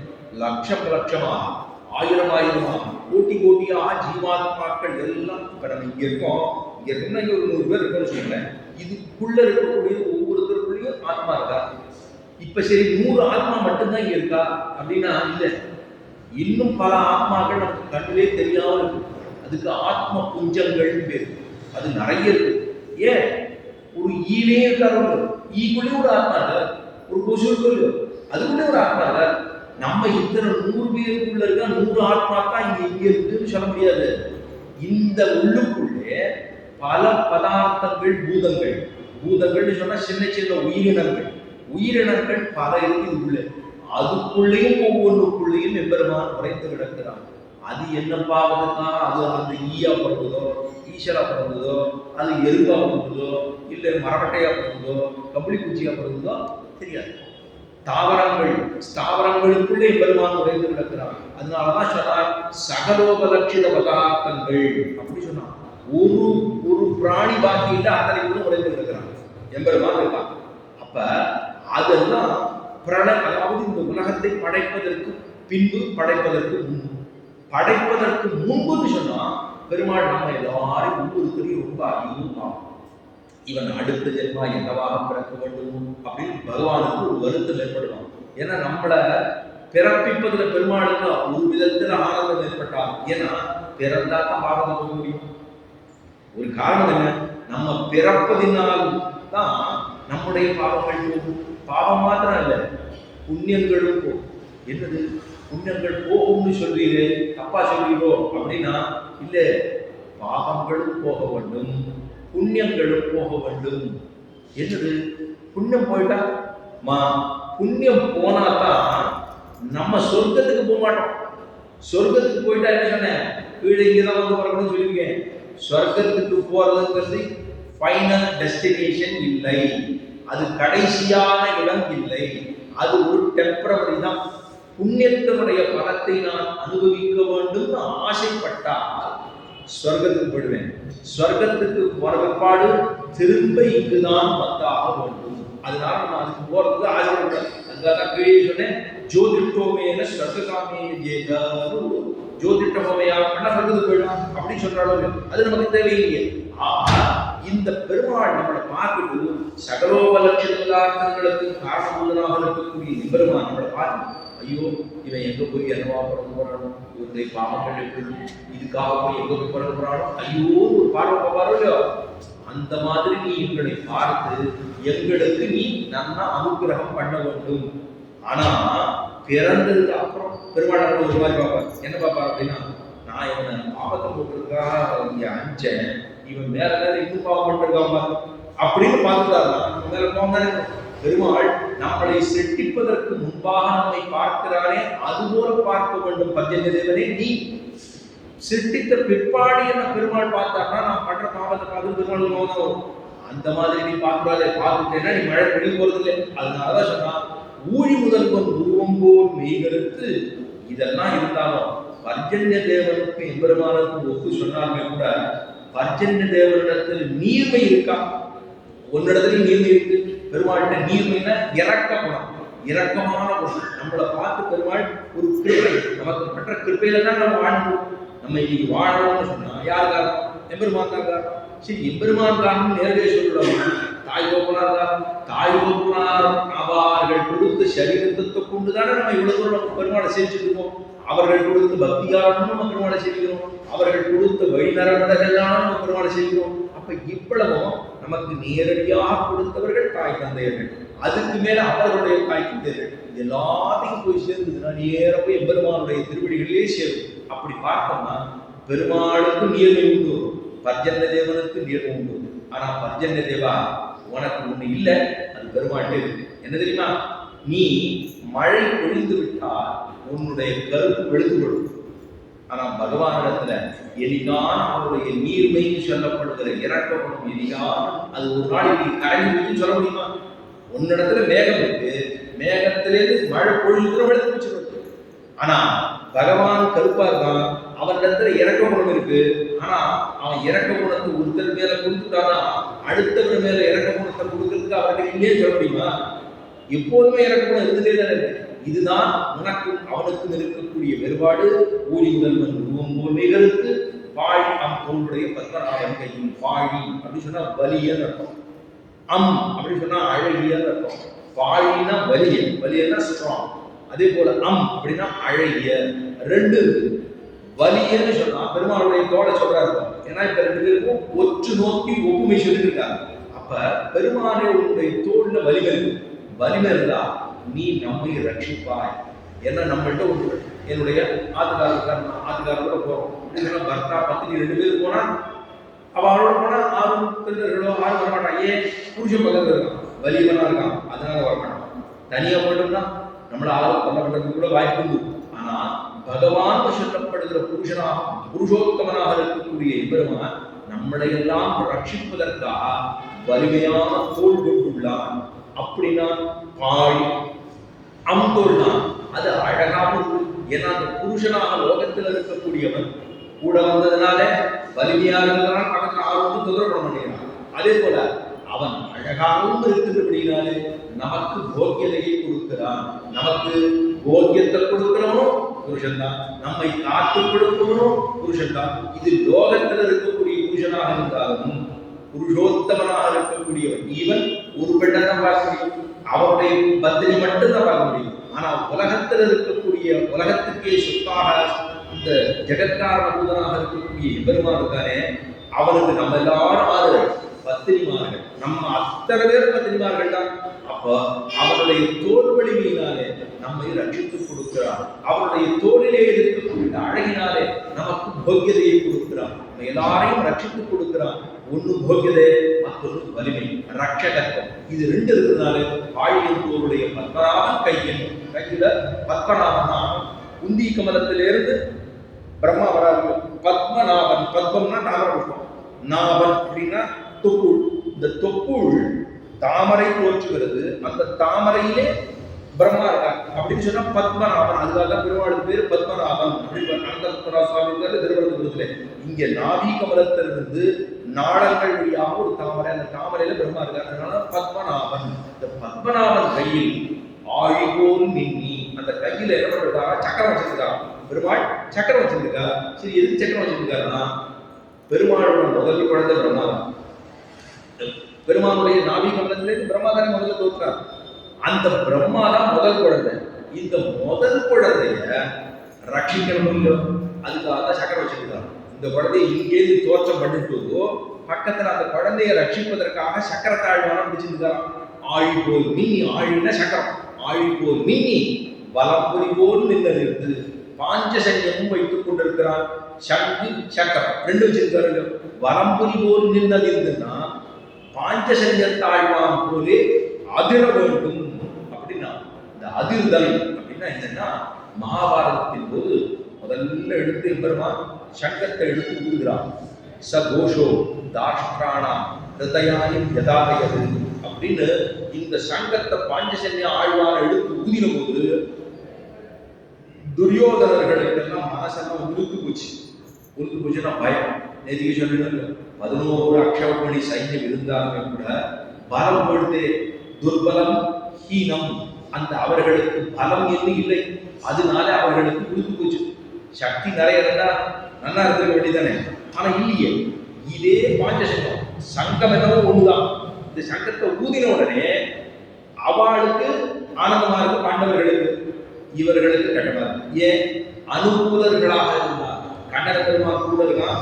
அனுகூலர்களாக இருந்தால் இவர்களுக்கு ஆனந்தமாக உள்ளது. பிரதிகூலர்கள் கெட்டவர்களாக இருக்கின்றபடினாலே அவர்களுக்கு ஆனந்தமாக அதை அனுபவிக்க முடியவில்லை. அந்த மாதிரி நீ எழுந்து வர வேண்டும். அதுதான் ஊழி முதல்வன் குருவோர் நிகழ்ந்து பாழியோடைய பரம்பராமையில் ஆழ்வோர் நீ பலம் புரிவோர் நின்று அதிர்ந்து நல்லா வேகமா சத்தம், நீயும் உள்ளுக்குள்ளேருந்து ஜலத்தை எடுத்துக்கொண்டு ஆழ்வரித்துக் கொண்டு மேலே வர வேண்டும். அப்படி அதிர்ந்து ஆழாதே சாரங்கம் உதைத்த சண்மடை. ஆழாதே, கொஞ்சம் கூட தாமதம் பண்ணாதே. நாங்கள் நோக்க ஆரம்பிச்சுட்டோம். கண்ணனை போய் சேர வேண்டும், அவனோடு சம்ஸ்லேஷிக்க வேண்டும், அனுபவிக்க வேண்டும். அந்த அனுபவத்துக்கு இடைமொழி இல்லாமல் ஆழாதே சாரங்கம் உதைத்த சரமடை போதும். சாரங்கம் உதைத்த சரமடை. ராமன் சக்கரவர்த்தி திருமகள் அம்பு விடுறான்னு சொல்றேன். அம்பு விடுற வரைக்கும் தான் யாரும் விடுவார். அதுக்கப்புறம் அம்பு விட்டுட்டாருன்னா சரம் மாதிரி இந்த அம்புகளுக்கு அது போச்சுன்னா இவரே நிறுத்தணும்னா கூட நிறுத்த முடியாது. வில்லாண்டான் தன்னை இழிவுத்தூர் விதிச்சித்தன் பல்லாண்டு திருப்பல்லாண்டுல கடைசி இருக்கணும். வில்லாண்டான் தன்னை இழிவுத்தூர் விதிச்சித்தன் விரும்பிய சொல் அப்படின்னு பாசம். அப்ப சாரங்க உதைத்த சரமடிக்கும். வில்லிலிருந்து புறப்பட்ட அம்பு சக்கரவர்த்தி திருமகன் ராமநாதர் தன்னுடைய வில்லிலிருந்து ஒரு அம்பை விட்டானேன்னா அது எவ்வளவு தூரம் வேகமா போய் எதிரிகளை முடித்து விடுமோ அந்த மாதிரி நீ விடணும். உன்னுடைய மழை எப்படி கொண்டுது, என்னமா கொண்டுது. நம்ம எல்லாரும் வார்த்தை சொல்லுவோம், அடை மழை அப்படின்னு ஒன்று சொல்லுவோம். அடமழை பெய்யுது அப்படின்னு சொல்லுவோம். ஐப்பசி மாசத்திலே அடைமழை அப்படின்னு சொல்லுவோம். நம்ம மழை பெய்யும் போது அத்தனை தூரம் ஆனந்தமா இருக்கும். சரம் மாதிரி பொழியுது. ஒரு 1.5 மணி நாளைக்கு அடிச்சு தீட்டு அப்படின்னு சரியான மழை அப்படின்னு ஒரு வார்த்தை சொல்லுமா இல்லையா? இந்த சரியான மழை அப்படின்னா என்ன அர்த்தம்னா சாரங்கம் உதைத்த சரமழை. அந்த மாதிரி மழை பெய்யணும். நேற்று பார்த்தோம், மாதம் தீங்கின் நாடெல்லாம் முன்மாறி. தீங்கின் நாடெல்லாம் முன்மாறினா உலகத்துக்கு தீங்கு கொடுக்கக்கூடிய மழையாக இருக்கக்கூடியது, நல்ல மழையாக இருக்கும். நல்ல மழைன்னா இதுதான் சரியான மழைன்னா 9 நாள் வெயில், 1 நாள் மழை. அடுத்து 9 நாள் வெயில், 1 நாள் மழை. அடுத்து 9 நாள் வெயில், அடுத்து 1 நாள் மழை. இப்படி பெய்தாதான் அதுதான் சரமழை. அதாவது சாரங்கம் உதைத்த சரமழை போல் வாழ உலகில் பெய்கிறார். இந்த உலகமே வாழ்ந்து போக வேண்டும், நன்னாக ஜீவித்து போக வேண்டும், சமர்த்தி ஏற்பட வேண்டும். இந்த சமர்த்தி ஏற்பட்டாதான் நாங்கள் நோன்பு நோற்பதற்கு நல்லது அமைய வேண்டும். நாங்கள் எதுக்காக நோன்பு நோக்கிறோம்? பெருமாளிடத்திலே சமாசிரயம், பெருமாளிடத்தில் போய் அவரிடத்திலே நாங்கள் எல்லாம் வந்திருக்கிறோம், எங்களை ரட்சித்துக் கொடுக்க வேணும், பெருமாளே நீதான் எங்களுக்கு எல்லாம் பணம் அப்படின்னு அந்த கண்ணனை அனுபவிப்பதற்காக சம்ஸ்லேஷிப்பதற்காக வந்துள்ளோமே. ஆகையினாலே தேவரி நமக்கு கிருப பண்ண வேண்டும், மழை பெய்து நம்மை ரட்சித்துக் கொடுக்க வேண்டும்னு பிரார்த்தித்ததுதான் இந்த 4வது பாசுரம். ஆழ்மழை கண்ணா சாரங்கம் உதைத்த சரமழை போல் வாழ உலகில் பெய்திடாய் நாங்களும் மார்கழி நீராட. நாங்கள் மார்கழி நீராடணும். ஏன்னா முதல் பாசுரத்திலே நீராடுவதைத்தானே சொன்னார். நீராட பொதுவினோ நேரிழையி வாங்கோ, எல்லாரும் வாங்கோ, எல்லாரும் போய் தீர்த்தமாட போகலாம் அப்படின்னு பிரார்த்தித்தார். இந்த விடத்திலே வாழ உலகில் பெய்திடாய் நாங்களும் மார்கழி நீராட. மார்கழி மாதத்திலே நாங்களும் நீராட வேண்டும். நீராடிவிட்டு தயாராகி எம்பெருமானிடத்திலே போக வேணும், அவனிடத்திலே நோன்பு நோக்க வேணும், அவனை குறித்து பக்தி பண்ண வேணும், அவனை குறித்து வந்தனம் பண்ண வேணும், அவனுக்கு தாசியம் பண்ண வேணும், கைங்கரியம் பண்ண வேணும், அதற்காக ஒத்தாசை பண்ண வேணும் அப்படின்னு மழை தேவதைகளிடத்திலே பிரார்த்தித்ததுதான் இந்த பாசுரம். 4வது பாசுரம். இப்போ ஸ்ரீரங்க மகாத்மியத்திலே நேற்று பார்த்தது தசாத்தியாயி. ஸ்ரீரங்க மகாத்மியம் அதுல தசாத்தியாயி பிரம்மா தான் தபஸ் இருக்கிறார். நாம் எங்கிருந்து வந்தோம் என்பது தெரியாமல் தபஸ் பண்றார். ஆயிரமான ஆண்டுகள், பல காலங்கள் தபஸ் பண்றார். அப்பதான் அவருக்கு பூ அப்படிங்கிற இந்த முதல்ல ஹரிங்கிற ஓங்கிற உபதேசமாச்சு, அதுக்கப்புறம் ஹரிங்கிற உபதேசமாச்சு, அதுக்கப்புறமா பிரம்மா ஓம் அப்படிங்கிற இந்த ஏக அக்ஷரம், இந்த ஒரு அக்ஷரத்தை சொல்லிட்டே ரொம்ப காலம் தபஸ் பண்றாங்க. அப்பதான் பத்மாசனத்திலே வீற்றிருந்து பெரிய தபஸ் செய்தார். நெடுநாள் கழித்து அவ்வாயிலிருந்து அவர் வாயிலிருந்து பூஹு அப்படிங்கிற பதம் வந்தது. பூஹு அப்படின்னா இந்த பூலோகம், பூஹு முதல்ல வந்தது. அந்த உண்டான பூஹு என்னும் யாகதியினால் பூமி தோன்றிற்று, அக்னிஹோத்திரம் தோன்றிற்று, யஜுர்வேதம் தோன்றிற்று. தன்னுடைய உலகத்திலே அக்னி, காயத்ரி, சந்தஸ் இதெல்லாம் தோன்றுது. எல்லா மிருகங்கள், ஜனங்கள் அத்தனை பேர் ஒவ்வொருத்தரா தோன்றினார்கள். அதுக்கப்புறம் 2வது தபஸ் பண்றார். அப்ப என்ன தோன்றிதுன்னா அவருடைய வாயிலிருந்து புவஹா அப்படிங்கிற சப்தத்தோடு, ஏன்னா பூஹு, புவஹா, சுவஹா, மகா, ஜலஹா, தபஹா, சத்தியம். சத்தியம்ங்கிறது 7வது லோகம், பிரம்மா இருக்கக்கூடிய லோகத்துக்கு 7வது லோகம். அதுதான் சத்தியலோகம். சத்தியலோகத்தில் பிரம்மா இருக்கா, சத்தியலோகத்தில் பிரம்மா இருக்கான்னு சொன்னோம். அதுதான் பூனா இங்க இருக்கிறது பூலோகம், புவஹானு மேல இருக்கிற லோகம், அதுக்கப்புறம் சுவரலோகம்ங்கிற சொர்க்கலோகம். பூஹு, புவஹா, சுவஹா, மகா, ஜனஹா, தபஹா, சத்தியம். சத்தியம்ங்கிறது 7வது லோகம். இதுக்கு கீழே இருக்கு பாதாளம் வரைக்கும் ஒரு 6 லோகம் இருக்கு. அதல, சுதல, விதல, சிதல, கலாதல, ஆகாளன்னு கீழே இருக்கக்கூடிய ஒரு 6 லோகம் இருக்கு. அப்ப மொத்தம் சேர்த்தோம்னா 7 14 லோகங்கள். 7 14 7 14 சொன்னோம் இல்லையா, அதான் கணக்கு. ஆனா அப்ப 2வது லோகமாக தோன்றினது புவஹா அப்படிங்கிற லோகம் தோன்றிட்டு, அப்போ ஆகாசம் உருவாகிறது. அதுக்கப்புறம் சாமவேதம் ஏற்பட்டது. அதுக்கப்புறம் ஹவிஸ், நீங்க யாகம் பண்றதுக்கு ஹவிஸ் சேர்க்கணும் இல்லையோ, இந்த ஹவிஸ் ஏற்பட்டது. அப்புறம் பஞ்சஸ்தோமம், திருட்டுக்கு சந்தஸ், 32 எழுத்துக்களை கொண்டத சந்தசு என்று சொல்லுகிறார்கள். சோமம், திருட்டுக்கு, சந்தசு இதெல்லாம் மற்ற விலங்கினங்கள், செம்மறி, ஆடு, இந்த மாதிரி சில விலங்குகள் எல்லாம் ஒன்னொன்னாக தோற்ற ஆரம்பித்தது. இது 2வது தபஸ்லே. 3வது தபஸ்லே அதுல சுவர்லோகம், சுவஹா அப்படின்னு அவர் ஆரம்பித்தார். அப்பதான் தேவலோகம் ஏற்பட்டது. அதுக்கப்புறம் ரிக்வேதம் ஏற்பட்டது. அதுக்கப்புறம் சோமயாகம் ஏற்பட்டது. அப்புறம் அதாவது எல்லாம் பசுமாடு தொடக்கமாக அத்தனை ஜீவராசிகளும் தொடங்கியது. அதுக்கப்புறமா 4வது தபஸ் பண்றாங்க. அப்பதான் மகா அப்படிங்கிற லோகம் ஏற்பட்டது. அதிலே அதர்வண வேதம், அதுக்கப்புறம் அவருடைய அதுக்கப்புறம் நிறைய குதிரைகள், இந்த மாதிரி விலங்கினங்கள்லாம் ஒவ்வொன்றா ஏற்பட்டது. முதல்ல செம்மறியாடு, அதுக்கப்புறம் பசு, அதுக்கப்புறம் குதிரை, இப்படி ஒவ்வொரு யுகத்திலும் ஒவ்வொரு விலங்கினங்களாக ஏற்பட்டது.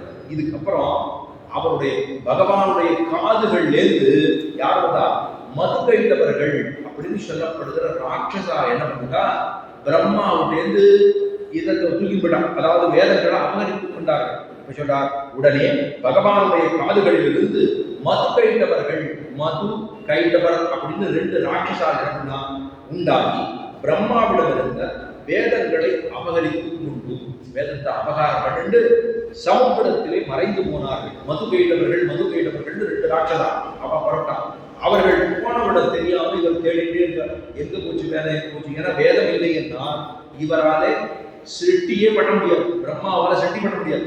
அப்பதான் பிரம்மா மனம் கலங்கி தாமர தண்டுகள், நாளங்கள் மூலமாக கீழே இறங்க ஆரம்பிச்சார். அங்க எல்லா இடத்துலையும் தாமரத்தண்டு 1000 வருஷமா கீழே இறங்கி வர, தாமரத்தண்டு வழியா கீழே இறங்கி வந்திருக்கார். அப்பொழுது அநேக 1000 வருஷங்களை தாண்டி முட்களால் கீறப்பட்டு அவர் உடம்பு பூரா முள்ளெல்லாம் படுது. ரொம்ப தாமரக்குடியின் ஆட்டத்தினாலும் நடுக்கம் அடையும். ஏன்னா எங்க இருக்குன்னே அவருக்கு தெரியல. பிரளய காலத்தில் இருந்தபடினாலே ஜலத்துக்குள்ள அவருக்கு எங்க இருக்குன்னே தெரியல. அப்போ கீழே இறங்கி ரொம்ப நேரம் சமுத்திரத்திலே வந்து சேர்ந்தார். அந்த சமுத்திரத்துல அப்பான்னு ஒரு குழந்தை எப்படி தாயை தவப்பனார் அழைக்கும், அந்த மாதிரி அப்பான்னு கூப்பிட்டார். அப்பதான் பெருமாள் என்ன மத்ஸ்ய ரூபியாக அவதாரம் எடுக்கிறான். மத்ஸ்ய ரூபியாக பெருமாள் வந்து சேர்றார். ஏன்னா கடவுள் வந்துட்டாரோ, அப்ப மத்ஸ்ய ரூபியா பெருமாள் வர வந்துட்டு உனக்கு நான் வேதத்தை கொடுக்குறேன், கவலைப்படாதே, அழாதே, உனக்கு குழந்தாய் நான் தான் உன்னுடைய பிதா அப்படின்னு பிரம்மாவிடத்திலே பகவான் மத்ஸ்யரூபியா வந்து அவரிடத்திலே சொல்லுகிறார். உனக்கு வேதங்களை கொடுக்கிறேன், நீ உன்னோட இடத்துக்கே போயிடு. அப்படின்னா என்ன, திரும்ப தாமரைக்கே போயிடுன்னு அர்த்தம். அங்க போயிடு என்று சொல்லி ஹயக்ரீவ ரூபம் எடுக்கிறார். ஹயக்ரீவ அவதார ரூபம் எடுக்கிறார். ஏன்னா மதுகையிட்டவர்கள் வேதங்களை அபகரித்துக் கொண்டபடியினாலே தான் குதிர ரூபத்தில் தான் ஹயக்ரீவ சுவாமி சொல்லுவோ குதிர முகத்தான பெருமாள் பரிமுகம் அப்படின்னு சொல்றார். வேதங்களை ஹயக்ரீவ ரூபம் எடுத்து மதுகை கைட்டவர்களை கொன்று வேதங்களை வைத்துக் கொண்டு கருட வாகனத்தின் மீது ஏறி பெருமாள் அந்த மதுகையிடவர்களை அதை முடித்துட்டு அங்கிருந்து வேதங்களை வைத்துக் கொண்டு பிரம்மாவினிடம் போய் திரும்ப போய் சொல்றார். பிரம்மா இந்த உமக்கு வேதங்கள் உபதேசிக்கப்படவில்லை, உன்னுடைய வேதத்தை உபதேசம் பண்ணல, அதனாலே கட்டம் ஆயிருக்கு. இப்போ பிரணவம் மட்டும் உபதேசிக்கப்பட்டதால் வேதங்களை முற்றிலும் நட்டமாகவில்லை, அது போயிடல. வேத வித்தை ஒரு ஆச்சாரியனுக்கு வேதத்தை எப்போது கற்றுக்கொள்ள வேண்டும். ஆச்சாரியன் இல்லாம இன்னைக்கு எல்லாம் நெட்டில் போட்டு பார்க்கிறேன், அதை போட்டு பார்க்கிறேன் சொல்லுவோம், அது செய்வது கூடாது. ஆச்சாரியனை கொண்டே அதை கற்றுக்கொள்ள வேண்டும். வேதங்கள் என்னாலேயே வெளிப்பட்டன, அதுக்கு ஒரு நாளும் காலம் என்பது இல்லை. வேதங்கள் மனிதர்கள் உண்டாக்கப்படுவதும் அழிக்கப்படுவதும் தரிக்கப்படுவதும் அல்ல, அநேக ஜன்மங்களில் செய்த புண்ணியத்தின் பலனாகத்தான் பிராமணர்களால் அது சேவிக்கப்படுகிறது.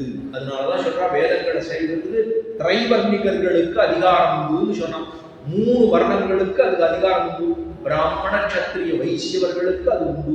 அது அவர்களுக்கு செய்த புண்ணியத்தினாலே என்று சொல்றான். இப்போ அதுக்காக அத்தியனம் வேதம் படிக்கணும். பிராமணன் சொன்னா அவர் வேதத்தை அத்தியனம் செய்ய வேண்டும், அவசியமாக செய்ய வேண்டும். இதைத்தான் சொல்ல முடிகிறார். இப்போ ஸ்ரீரங்க விமானம் எப்படி ஆவிர்வவித்தது? ஸ்ரீரங்கத்தில் இருக்கக்கூடிய பிரணவாகார விமானம் எப்படி ஆவிர்வவித்தது அப்படிங்கிறத சொல்றார். சிவன் சொல்றார், அதாவது பிரம்மா தபஸ் செய்கையில் ஸ்ரீரங்க விமானம் ஆவிர்வவித்தது. பிரம்மா திரும்ப தபஸ் பண்ண ஆரம்பிக்கிறார். அஷ்டாட்சர மகாத்மியம், 8 எழுத்துக்களை கொண்ட திருமந்திரத்தினுடைய மகாத்மியம் என்னன்னு நீங்க சொல்றார்.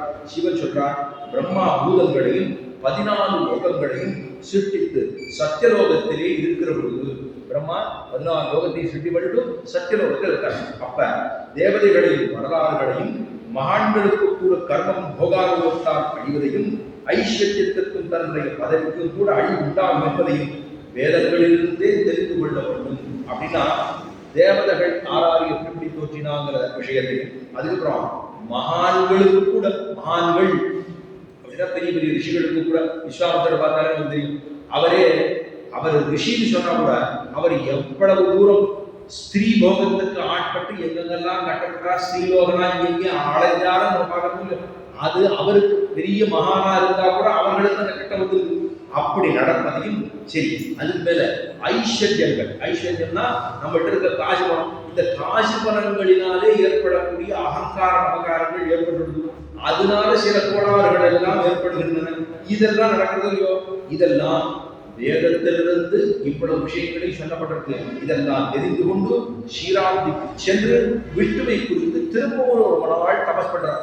அந்த தபஸ் பண்ணுகிற போது பெருமாள் கூர்ம ரூபியாக அவதரித்தான். கூர்மம் ஆமை வடிவமாக விட்டு கூர்ம ரூபியாக அவதரித்து நாம் உமக்கு பிரசன்னனானோம், உமக்கு சேவை கொடுக்கிறோம் என்று சொல்லி அப்ப பிரம்மா சொல்றார், பகவானே நீர் எனக்கு பிரசன்னமாகி உம்முடைய நிஜ சொரூபத்தை காட்டும், நிஜமான சொரூபத்தை காட்டும் அப்படின்னு கேட்கிறேன். அப்பதான் நான் உண்மை சேவிக்க விரும்புகிறேன். நீங்களா இல்ல மத்ஸ்யமாகட்டும், மத்ஸ்யத்திலிருந்து எல்லா அவதாரங்களை பண்ணியிருந்தாலுமே கூட நான் உண்மையான சொரூபத்தை சேவித்து பிரார்த்திக்கிறேன் அப்படின்னு கேட்டபோதுதான் அப்ராகிருதமான திவ்யமங்கள சுரூபத்தை பெருமான் அவருக்கு சேவை சாதிக்கிறான். என்னுடைய அவதாரங்களை நீ காணலாம், ஆனா உனக்கு என்ன தெரியுமா, இதெல்லாம் சொல்றீர்கள் என்னுடைய உத்தமான நிஜரு சுரூபத்தை அதை குறித்து திரும்ப தவம் பண்ணணும் அப்படின்னு சொல்ற. இந்த அட்டாட்சர மந்திரத்தை தினந்தோறும் ஜெபிப்பவன் ஓம் நமஹா நாராயணாய அப்படிங்கிற இந்த மந்திரத்தை அட்டாட்சரம் 8 எழுத்துக்கள் கொண்டது. ஓங்கிறது ஒரு எழுத்து தான், ஓங்கிறது பிரணவம் ஒரே எழுத்து தான்.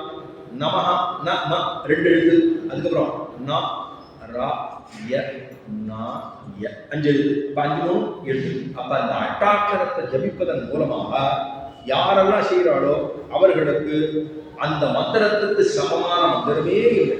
இப்படி மந்திரங்களிலே சாரமானது, அது வேதத்துக்கு பிரமாணமாக இருக்கக்கூடியது. இப்படி இருக்கிறதுனால அப்பதான் சொல்றார், இதை சேவித்துக் கொண்டே இரு, அப்ப உனக்கு நாம் சேவை கொடுப்போம் அப்படின்னு சொல்லி அதுக்கப்புறமா அவர் பெருமாள் அவரிடத்திலே இந்த ஸ்ரீரங்க விமானத்தை எடுத்து பெருமாள் அவரிடம் பிரம்மாண்டம் கொடுக்கிறார்.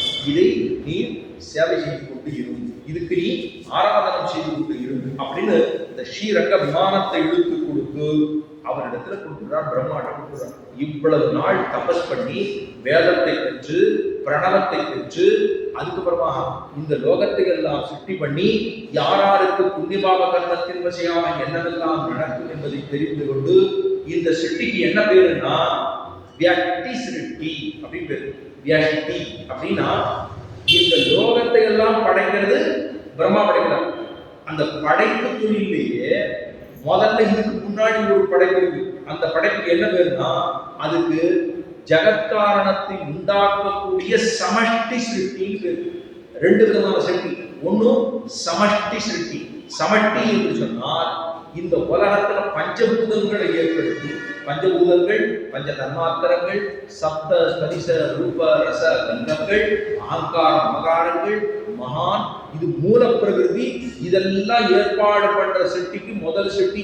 அந்த சிருஷ்டிக்கு சமஷ்டி சிருஷ்டின்னு பேரு.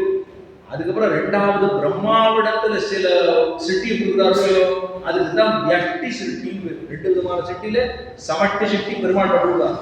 பண்ணிட்டு மேற்கொண்டு முதல்ல அஸ்திவாரத்தை போட்டுடுறார்.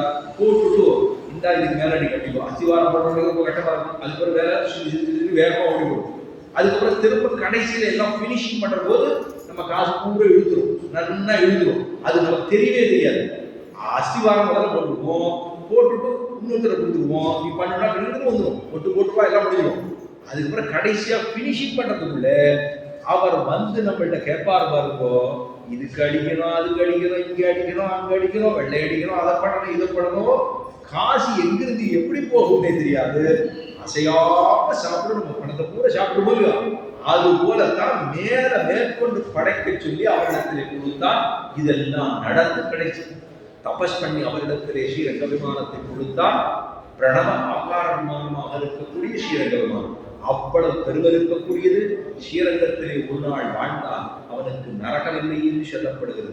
நரகமில்லை என்று சொன்னால் பெருமானுடைய திருவடிகளே அவனுக்கு கிடைக்கிறது. ஸ்ரீரங்கத்தை சுத்தி 20 மைல் தூரம், எல்லாருக்கும் மோட்சம். 20 மைல் சுத்துப்பாட் பரப்பு ஸ்ரீரங்கத்தை நோக்கி வட்டாரம் 20 மைல் தூரத்தில். இதே ஸ்ரீரங்க மகாத்மத்தில் சொல்லப்படுகிறது. 20 மைல் தூரத்தில் இருக்கக்கூடிய எல்லாருக்கும் மோட்சமே கிட்டும் அப்படின்னு சொல்லி ஸ்ரீரங்க மகாத்மத்திலே இதெல்லாம் சிவபெருமான் நாரத மகரிஷிக்கு சொல்லி வருகிறார். அப்படிங்கிறதோட இன்றைய தினம் இருக்கட்டும். மேலே அடுத்ததை பார்க்கணும். ஆழ்வார்களுடைய அவதாரத்துக்குள்ளே 3வது ஆழ்வார். முன்னாள் நாள் பார்த்தோம், பொய்கை ஆழ்வாரை பார்த்தோம்.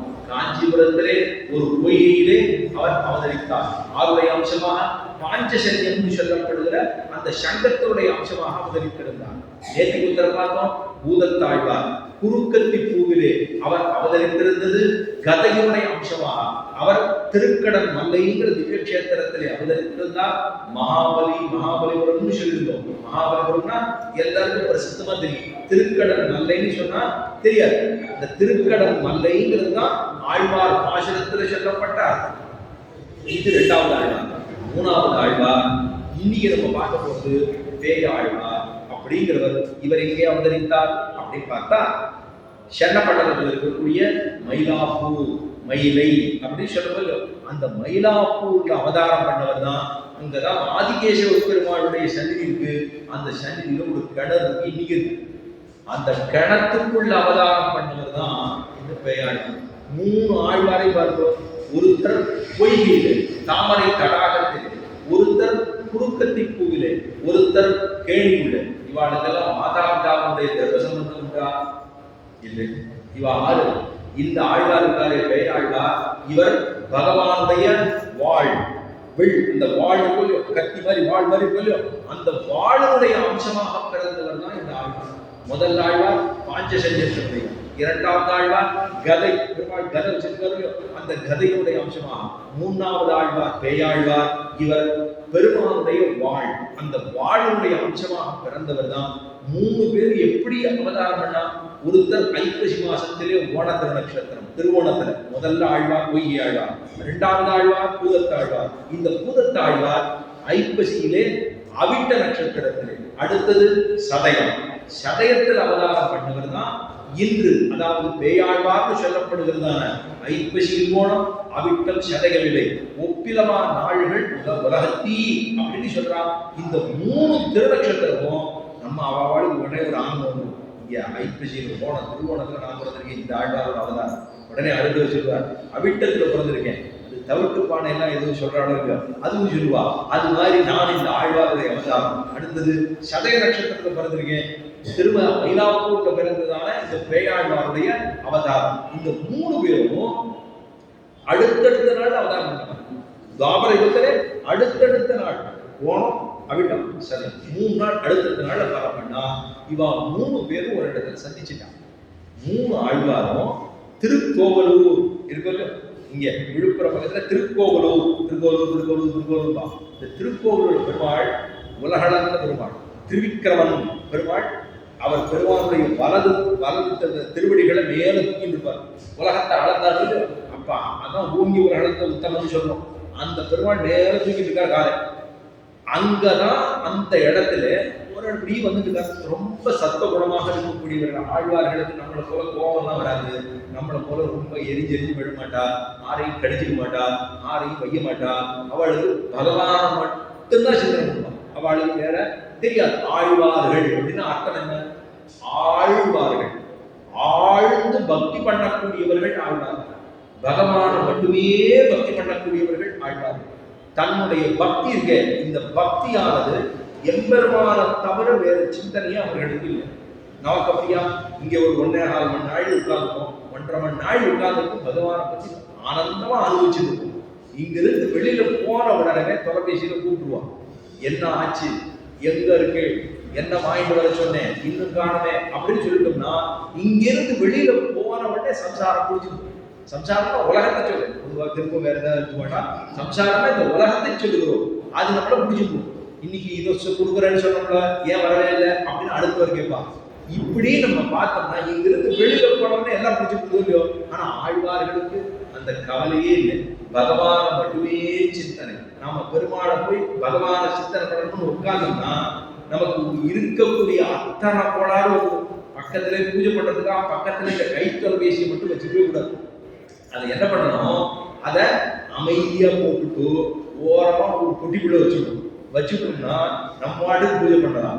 இல்லை அதை பக்கத்திலே வச்சுட்டு பூஜை பண்ணோம்னா எதுக்குள்ளேயோ ஏதோ பூந்த மாதிரி தான், அந்த மாதிரி ஆடும். அதனால அது நம்ம பண்ணவே முடியாது. எதுக்காக சொல்ல வந்தேன், ஆழ்ந்த பக்தியிலே இருக்கக்கூடியவர்கள் ஆழ்வார்கள். நம்மை போல் அல்லாமல் சத்தகுணம் மட்டுமே இருக்கக்கூடியவர்கள். ரஜோகுணமோ தமோ குணமோ சோம்பலோ கோபமோ அவர்களுக்கு ஒரு நாளும் இருந்ததில்லை. எம்பெருமானையே சித்திரப்பட்டவர்கள். அப்படி இருக்க ஆழ்வார்கள். முதல்ல வந்தார் ஒரு மிருகண்டு மகரிஷின்னு ஒரு ரிஷி இருந்தார். அந்த ரிஷியினுடைய ஆசிரமத்துக்கு முதல்ல வந்து சேர்ந்தார். பொய்கை ஆழ்வார் வந்தார். சின்ன இடம், ரிஷியினுடைய இடம் எவ்வளவு சொல்றது, சின்ன இடம், தாஞ்சலி இருக்கும். அது வந்தார். வந்த உடனே அவர் படுத்து விட்டார். வெளியில ஒரே மழை கொட்டு அடமழை கொண்டுது. பெருமாள் பார்த்தா இவன் 3 பேரையும் ஒன்னா சேர்க்கணும் அப்படின்னு 3 பேரையும் வர சேர்ந்து இந்த இடத்துக்கு வர வைக்கணும் அப்படின்னு மழை பெய்யுறது, வெளியே போகும்போது இவர் படுத்துருக்கா. கொஞ்ச நேரம் கழிச்சு கொத்த தட்டினார். தட்டின உடனே பார்த்தா வெளியில மழை காத்து அடிக்குது. இவர் உள்ளுக்குள்ள விட்டார், வாங்க வரும் அப்படின்னு அவரை வரவழைச்சார். வந்த உடனே கீழ் வச்சு சேர்ச்சான். 2 பேரும் சேர்த்துக்கிறான். ஏன்னா வைஷ்ணவம் திருட்வா தட்டபு பிரணமே புவி அப்படின்னு ஒரு வார்த்தை உண்டு. ஒரு பக்தன் இன்னொரு பக்தனை பார்த்துட்டா என்ன பண்ணணுமா, எழுந்து நமஸ்கரிக்க வேண்டும். எதை போல தெரியுமா, இப்ப இங்க ஒரு குச்சி வச்சிருக்கேன், குச்சி வச்சுட்டு இப்படி பிடிச்சிருக்கு. இப்ப இந்த குச்சியை நான் விட்டுட்டேன்னா இப்படி விடுமா, கிழக்க விடுமா, மேற்க விடுமா, தெற்க விடுமா, வடக்க விடுமா, எந்த பக்கம் விடும், எந்த பக்கம் விழுந்தே சொல்ல முடியாது இல்லையா. ஒரு பக்தன் இன்னொரு பக்தனை பார்த்தா சடான கீழே தான் விழணும்னு சொல்லிருக்கே தவிர நீ மண்ணு விட்டுமா மண்ணு விட்டாதா, இங்க சடதி இருக்கா, இங்க மண் இருக்கான்னு பார்க்காதே. வைட்டவனை பார்த்தா தடான்னு விழுந்து நமஸ்காரம் பண்ணும் அப்படின்னு சொல்லியிருக்கா. அப்ப அத்தனவும் அப்படி இருக்கக்கூடிய பரம பாகவதர்கள் 2 பேர் இருந்தா அங்கே பகவான் தான். அந்த இடத்துல ஒரு பக்தனும் சேவித்துக் கொண்டிருக்கக்கூடிய இருக்கக்கூடிய அந்த இடத்துல பகவானே வந்து சொல்லிடுறான். 2 பேர் இருக்காங்க, எவ்வளவு பக்தியா இருக்காங்க அப்படின்ட்டு பகவான் அது வந்துடுறான். இப்ப இவா 2 பேரும் வந்துட்டான். ஒருத்தர் வீட்டுக்குள்ள படுத்துட்டு இருந்தாரா, இன்னொருத்தர் வந்தாரா, வந்தோடனே 2 பேரும் சேர்த்துட்டா பகவான் புரிஞ்சு வச்சு நம்ம இங்க போயிடும் அப்படின்னு அப்படிதான் இருக்காரு. இவர் வந்தோடனே 2 பேரும் வந்தோடனே உட்காந்துட்டான். ஒருத்தர் என்ன பண்ணிக்கலாம், 2 பேரும் உட்காந்துட்டா அவ்வளவுதான் இடம் இருக்கு. இது விட்ட உடனே இன்னும் கொஞ்ச நேரத்தில் இன்னொருத்தர் வந்தார். மழை வெளியே போயிருக்கு, வேற இடம் இல்லை. இன்னொருத்தர் வந்தார். அவர் வந்த உடனே 2 பேர் ஒருத்தரா இருந்தா படுத்துக்கலாம், 2 பேரா இருந்தா உட்காந்துக்கலாம், 3 பேரா இருந்தா நின்று, அவ்வளவுதான் இடமே அவ்வளவுதான். 3 பேர் நின்று இருக்கா, விழுந்து சேர்த்து நின்று இருக்கா. ஆனா 3 பேர் நிற்கிற இடத்துல 1,00,000 கோடி பேர் நிற்பது போல ஒரு நெருக்கம், அப்படியே போட்டு அமுத்துற மாதிரி ஒரு நெருக்கம் ஏற்பட்டது. அப்பதான் அவளுக்கு புரிஞ்சு போச்சு, ஓ பகவான் தான் இங்கு வந்து சேர்ந்து உள்ளான் அப்படின்னு. இவாள் அப்படி தரிசிக்க அப்படி பார்க்கிறா பாருங்க. பெருமாள் கருட வாகனார் உண்டனாக 3 பேருக்கும் அங்க பெருமாள் சேவை சாதிக்கிறார், பிரத்யட்சமாக சேவை சாதிக்கிறார். அதைத்தான் என்ன சொன்னா, ஒரு பக்தன் இருக்கக்கூடிய இடத்திலே பகவான் வந்து சேருகிறார் அப்படிங்கிற அந்த உயர்ந்த தத்துவம். அங்கதான் பகவான் ஆயனா. திருக்கோவிலூர்ல போய் சேவிச்சோம்னா இந்த 3 ஆழ்வாரும் மங்களாசாசனம் பண்ண இடம் திருக்கோவிலூர் மங்களாசாசனம். இந்த 3 ஆழ்வார்கள்னு அவாவா அவதாரம் பண்ண இடத்த மங்களாசாசனம் பாடிருக்கா. திருவேங்கடத்தை பாடுக்கா, ஸ்ரீரங்கத்தை பாடுக்கா, திருக்கோவிலூர் பாடுக்கா. முதலாழ்வார் பொய்யாழ்வார் ஸ்ரீரங்கத்தை பாடுக்கா, திருவேங்கடத்தை பாடுக்கா, திருக்கோவிலூர் பெருமாளை பாடுக்கா, அவர் பிறந்ததான திருக்கடல் நல்லையை பாடுக்கா, அதாவது காஞ்சிபுரத்தை பாடுக்கா. 2வது ஆழ்வார் திருவேங்கடம், திருமலை, திருக்கோவிலூர், திருக்கடல். 3வது ஆழ்வார் திருவேங்கடம், திருமலை, அதாவது திருவேங்கடம், ஸ்ரீரங்கம், அதுக்கப்புறம் திருக்கோவிலூர், அதுக்கப்புறம் மயிலாப்பூர், திருவல்லிக்கேணி 2ஐயும் சேர்த்து பாடிட்டார். அப்ப 3 ஆழ்வார்களும் 3 திருவந்தாதிகளை கொடுத்தார்கள். முதல் திருவந்தாதி, 2ஆம் திருவந்தாதி, 3ஆம் திருவந்தாதி. 100 பாசுரங்கள், 100 பாசுரங்கள் இந்த 3 ஆழ்வார்களாலே கொடுக்கப்பட்டது. ஆழ்வார்களை சரித்திரம். இப்ப அடுத்தது விதுர நீதி அப்படிங்கிறது. நேற்றுக்கு பார்த்தது தூக்கம் வரவில்லையே அப்படின்னு சொல்லிட்டு தான். அப்பதான் சொல்றா விதுரன் சொல்றார், உனக்கு தூக்கம் வரலைன்னா நீ சரியா வாசிக்கல போது, நல்லா படிக்கல. அப்படின்னா படிக்கலைன்னா என்ன அர்த்தம், விஷயங்கள் உலக அனுபவத்தை நீ தெரிந்து கொண்டாய் இல்லை அப்படின்னு விதுரன் திருதராட்டரை பார்த்து சொல்றார். இந்த படிச்சவன் அப்படின்னு சொல்றேன். அந்த நீதியில வண்டியில போனோம்னா போனோம்னா ஏதோ ஒரு குறுக்க வந்தாருன்னு சொல்றேன், நீ எல்லாம் படிச்சவன் தானே, முதல் கேள்வி அதானே கேட்கிறான். படிச்சவன் தானே, இவர் என்ன படிச்சிருந்தாங்க, எதுக்காக அது படிச்சிருக்கும் படிக்கல, ஆனா குறுக்க வரக்கூடாதுங்கிறது எல்லாருக்கும் தெரிய வேண்டியதானே. இதுல படிச்சிருக்கவனுக்கு தான் குறுக்க வரக்கூடாதா அப்படின்னு ஒண்ணு தனியா கிடையாது. ஆனா என்ன கேட்பா, முதல்ல நீ படிச்சவன் தானே அப்படின்னு கேட்டுவோம். இப்ப படிச்சவன் தான் எப்படி இருக்கும், படிக்காதவன் என்றால் எப்படி இருப்பான். ஏன்னா படிக்காதவன் அப்படின்னு சொன்னா விஷயங்களை பற்றி அவன்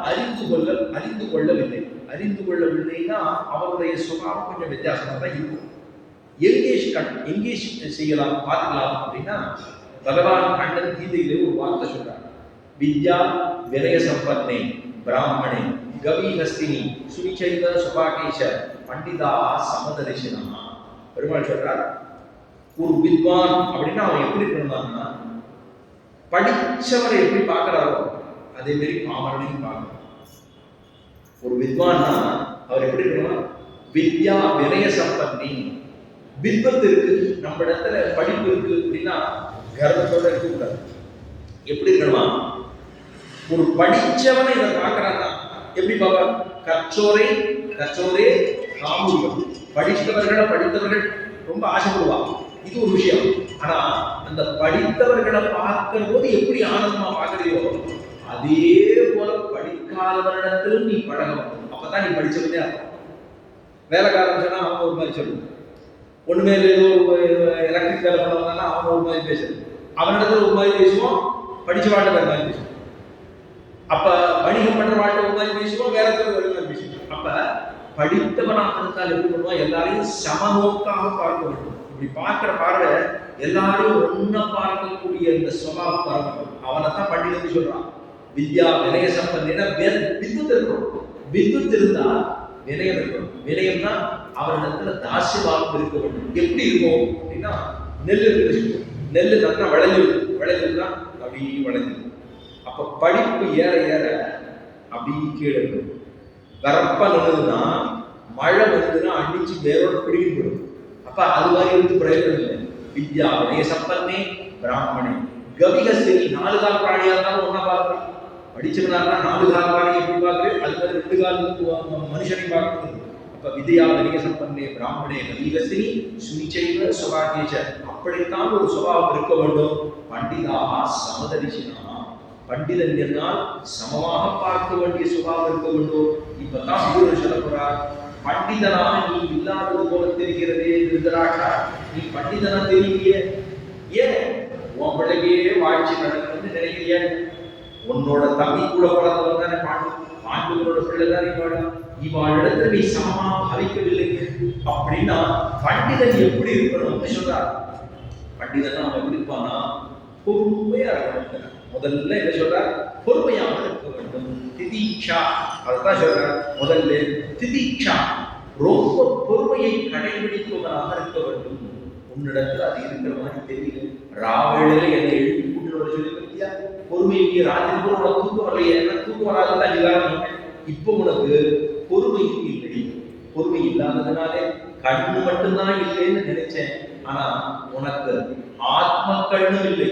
சரீரத்துல கண் இல்லாதது ஒரு பக்கம் இருக்கணும், ஆத்மாவுக்கு வெளிச்சம்னா அதுல ஒரு கண் இருக்கும். அந்த ஆத்ம ஞானம் உன்னிடத்திலே இருப்பதாக தெரியவில்லை இருக்கிறாற்றா. ஏன் ஆத்ம ஞானம் சொன்னா பகவானை தெரிந்து கொண்டிருக்க வேண்டும். ஆத்ம ஞானம்ங்கிறது பகவானை தெரிஞ்சு திருப்பாவத்தை ஆரம்பத்தில் சொல்றார். தேகாத்மா அபிமானிகளால் நமக்கும் ஆத்ம ஞானம் கைகூடுகிற ரிஷிகளுக்கும் பிரபதபரமாக வாசி போகும்.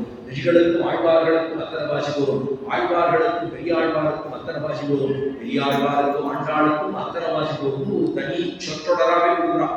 என்ன சொல்றாங்கன்னா, ரிஷிகள் தேகா, நம்ம தான் தேகமே ஆத்மா நினைக்கிறவாடா. நம்ம ரிஷிகளையும் நம்மளையும் பார்த்தா ரிஷிகள் ரொம்ப பயந்தவர்களா இருக்கலாம். ஆத்ம ஞானம் இந்த ஆத்மாவுடைய சொருபம் தெரிந்தவர்களாக உள்ளார்கள். நம்ம ரொம்ப தாழ்வாளா இருக்கும். சரி, ரிஷிகளையும் ஆழ்வார்களையும் ஒத்து நோக்கினா ஆழ்வார்கள் ரொம்ப உயர்ந்தவர்களா இருக்கலாம் ஆத்ம ஞானத்துல. இந்த ரிஷிகள்லாம் தாழ்ச்சியா போயிடலாம்.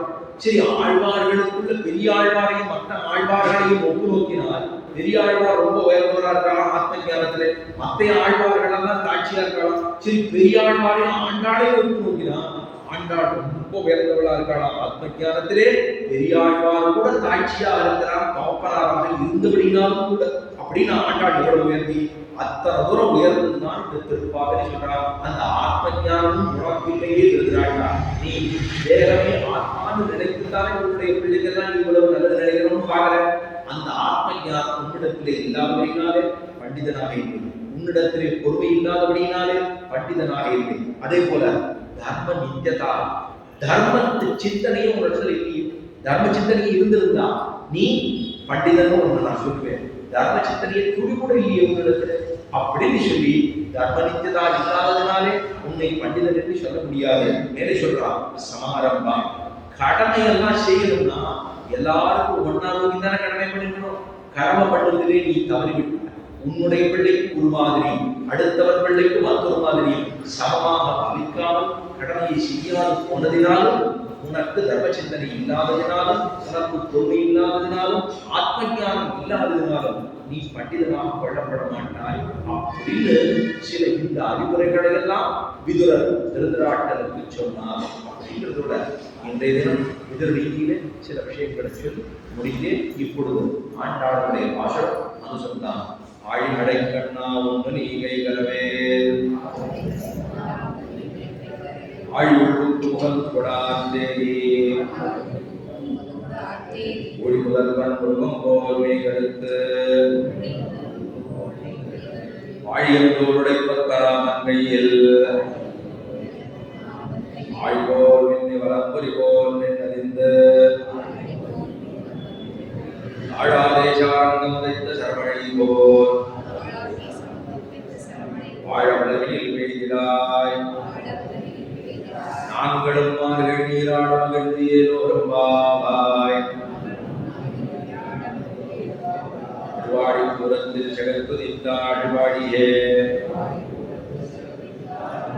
திருப்பாவை முப்பதும் செப்பினாள் வாழியே பெரியாழ்வார்த்தெடுத்த பெண்பிள்ளை வாழியே பெரும்பூதூர் மாவிக்கு பின்னாள் வாழியே 43 ஆழ்வாழியே உயர்கே கலியுகந்தளித்த ஆழ்வாழியே திருவாளன் நிறுவனி வடநாடுவாழியே அன்புதுவை நகர்கோதை மலப்பதங்கள் வாழியே ஆண்டாள் திருப்படிகளை சரணம்.